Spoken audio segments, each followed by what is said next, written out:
හරි 2020 ICT පේපරේ discussion කරන්න තමයි මේ හදන්නේ. හරිද? එතකොට පළවෙනි ප්‍රශ්න විදිහට අපිට තියෙන්නේ පරිගණකයක සකසනය වඩාත් වේගෙන් මෙහෙයවනු ලබන්නේ ඊට අවශ්‍ය දත්ත පහත කවරක ඇති විට කියලා තමයි ප්‍රශ්නේ අහන්නේ. එතකොට අපි බලමු කොහොමද මේ සකසනයක් දත්ත ලබා ගන්න කියලා. හරිද? එතකොට සකසනයක් දත්ත ලබා ගන්න අපිට පොඩි chart එකක් තියෙනවා. මුලින්ම අපි යන්නොත් CPU එක. ඊට පස්සේ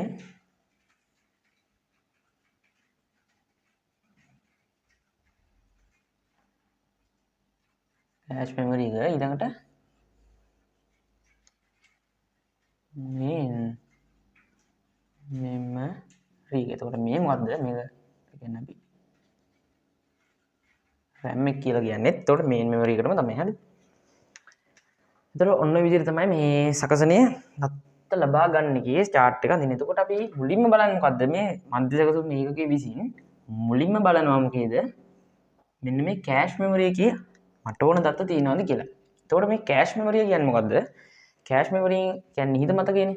ඔන්න නිහිත මතකයෙන් කරන්නේ පරිගණකයේ නිතර කියන්නේ පරිගණක සකසනයේ නිතර අවශ්‍ය වෙන දත්ත తాවකාලිකව ගබඩා කර ගැනීම තමයි මෙන්න මේ cache memory එකේ කියන්නේ. cache memory එකේ කරන කාර්යය. හරිද? එතකොට මුලින්ම බලනවා අවශ්‍ය දත්ත cache memory එකේ තියෙනවද කියලා. එතකොට අපි ඒක එක විදිහට දාන්න පුළුවන්. ඒකේ තියෙනව නම් ඒකෙන් ගන්නවා මොකටද? CPU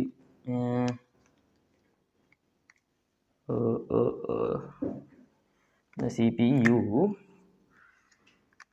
හරි මධ්‍ය සැකසුම් ඒකකය අවශ්‍ය දත්ත මුලින් බලන්න මොකේද cache memory එකේ තියෙනවද කියලා. ඒකේ තියෙනවා නම් ඒක විදිහට ගන්නවා මේ සකසනේ තියෙන දත්ත. ඒතකොට අන්නේ ක්‍රියාවලියට අපි කියනවා මොකද්ද?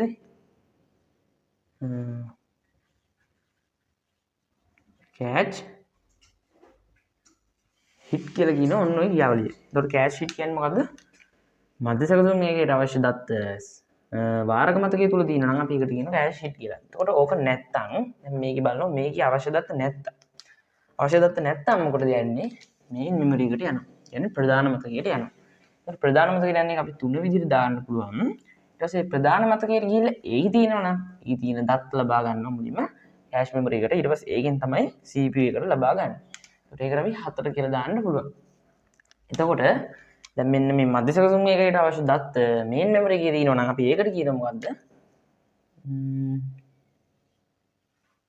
cache miss කියලා කියනවා අන්න ඒ ක්‍රියාවලියට. හරිද? ඒතර ඔන්න හොඳම සකසනයකට දත්ත ලබා ගන්න. ඒකට අපිට ප්‍රශ්නේ අහන විදිහට සකසනයේ වඩාත් වේගයෙන් ක්‍රියාත්මක වෙන්නේ මොන මතකයේ දත්ත තිබ්බමද කියලා අහන්නේ. එහෙනම් ඔකට උත්තරේ මොකද්ද? මෙන්න මේ cache memory එක කියන්නේ වාරක මතකයේ දත්ත තියෙනවා නම් තමයි සකසනයේ වඩාත්ම වේගයෙන් ක්‍රියාත්මක වෙන්නේ. හරිද? එතකොට ඔකට උත්තරේ එනවා අපිට පළවෙනි උත්තරේ ගන්න පුළුවන්. ඊට පස්සේ ඊළඟ උත්තරේ ටික බැලුවොත් ඊළඟට තියෙන ජුඩ්ඩ තැටිය කියලා. ඒක ජුඩ්ඩ තැටියෙන් කරන්නේ මොකද්ද? ජුඩ්ඩ තැටියෙන් කරන්නේ අපිට අවශ්‍ය දත්තයක් තියෙනවා. ඒ කියන්නේ මේ තහතරතුරු ස්ථිරව ගබඩා කර ගැනීම තමයි ජුඩ්ඩ තැටියෙන් කරන්නේ. චුම්බක පටිය කියන්නේ මොකද්ද? දත්ත ප්‍රවේශ වේගයේ ඉතාමත් අඩු. ඒ කියන්නේ අඩුම එක තමයි ඔය චුම්බක පටිය කියන්නේ. ඒතර ඒක කොහොමත් එන්නේ නැහනේ. ඊළඟට තියෙනවා ප්‍රධාන මතකය කියලා. ඒතර ප්‍රධාන මතකය කියන්නේ RAM එක. එතකොට දැන් RAM එක ගන්න බෑ අපිට ඊට කලින් cache memory එක තියෙන හින්දා cache memory එකේ තියෙනවා තමයි වඩාත් වේගයෙන් ක්‍රියාත්මක වෙන්නේ. ඊළඟට තියෙන ප්‍රකාශ තැටිය. ඒ ප්‍රකාශ තැටිය කියන්නේ ඔය DVD CD වගේ ඒවට තමයි ප්‍රකාශ තැටි කියන්නේ. එතකොට අපිට උත්තරේ ගන්න පුළුවන් පළවෙනි එකට එනවා නිහිත මතකය කියලා. හරිද? ඊළඟට අපි යමු දෙවෙනි ප්‍රශ්නෙට. එතකොට දෙවෙනි ප්‍රශ්නේ අහනවා අපිට පරිගණකයේ ලබා දී ඇති විදුලි බලය විසන්ධි කළ විට පහත කුමන දුඩාංග සංරචකවල ඇති දත්ත අහිමි වේද කියලා අහනවා. විදුලි බලය විසන්ධි කරාට පස්සේ කොන දුඩාංග වලද අපිට දත්ත අහිමි වෙන්නේ කියලා අහන ප්‍රශ්නෙට අනුව අපිට පුළුවන් මෙන්න මේ පරිගණක මත කොටස් දෙකකට බෙදන්න මොනවද? නශ්‍ය මතක සහ නශ්‍ය නොවන මතක කියලා. හරිද? එතකොට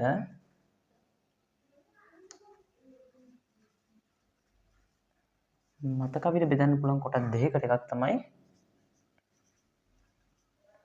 නශ්‍ය නොවන මතක කියලා.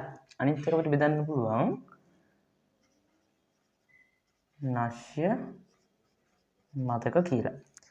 එතකොට මෙන්න මේ නශ්‍ය නොවන මතක කියන්නේ පරිගණකයේ විදුලිය ලබා දීලා තියෙන වෙලාවටත් මතක තියාගෙන අදාළ දත්ත හතරතුරු විදුලි බලය විසන්ධි කරාටත් පස්සේ මතක හිටිනවට තමයි නශ්‍ය නොවන මතක කියන්නේ. ඒකට විදුලි බලය තිබ්බත් ඒවා මතක හිටිනවා. විදුලි බලය විසන්ධි කරත් ඒවා මතක ඒ විදිහටම ගබඩා වෙලා තියෙනවා. නශ්‍ය නොවන මතක කියන්නේ පරිගණකයේ විදුලි බලය සපයන තෙක් පමණක් දත්ත හතරතුරු මතක තබා ගන්නවා. විදුලි බලය විසන්ධි වුණ ගමන්ම ඒ මතකවල තිබ්බ දත්ත හතරතුරු ඔක්කොම මැකිලා යනවා. මේවට තමයි ඒකට නශ්‍ය නොවන මතක කියන්නේ. හරිද? නශ්‍ය නොවන මතක නෙමෙයි නශ්‍ය මතක. හරිද? ඊට පස්සේ මේ නශ්‍ය නොවන මතක වලට අපිට දාන්න පුළුවන් එහෙනම් දුඩ තැටිය ගන්න පුළුවන්.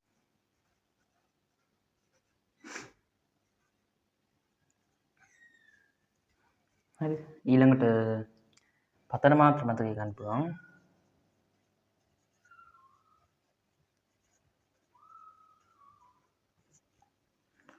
හරිද? ROM එක පතන මාත්‍ර මතකය read only memory එක ROM එක ගන්න පුළුවන්. ඊළඟට අපිට CD DVD ගන්න පුළුවන්. ඊළඟට ඔය චුම්බක පටි වගේ දේවලුත් ගන්න පුළුවන්. හරිද? ඊළඟට නශ්‍ය මතක පැත්තට ගියොත් මේ නශ්‍ය මතක විදිහට ඒ කියන්නේ විදුලි බලය තියෙන විට පමණක් මතකයේ රඳවා තබා ගන්න ඒවට අපිට ගන්න පුළුවන්. පළවෙනි එක විදිහට ප්‍රධාන මතකය.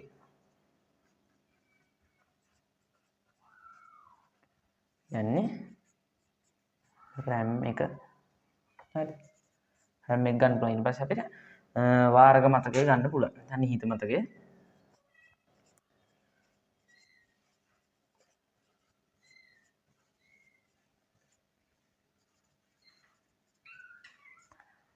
වාරක මතකය ගන්න පුළුවන්. ඊළඟට ගන්න පුළුවන් මතක රෙජිස්ටර් මතක.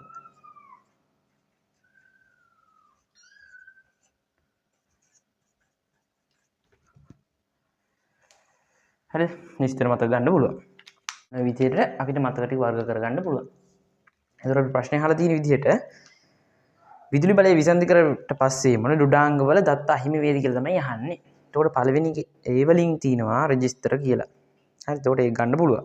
ඊළඟට තියෙනවා නිහිත මතකය. ඒ කියන්නේ කෑෂ් මෙමරි එක ඒක ගන්නත් පුළුවන්. ඊළඟට තියෙනවා ප්‍රධාන මතකය. ප්‍රධාන මතකය කියන්නේ RAM එක. එහෙනම් ඒක ගන්නත් පුළුවන්. එහෙනම් උත්තරේ එන්නේ A B හා C සියල්ල කියලා තමයි උත්තරේ එන්නේ. එහෙනම් දෙකට උත්තරේ ඔන්න 5 කියලා අපිට ගන්න පුළුවන්. හරිද?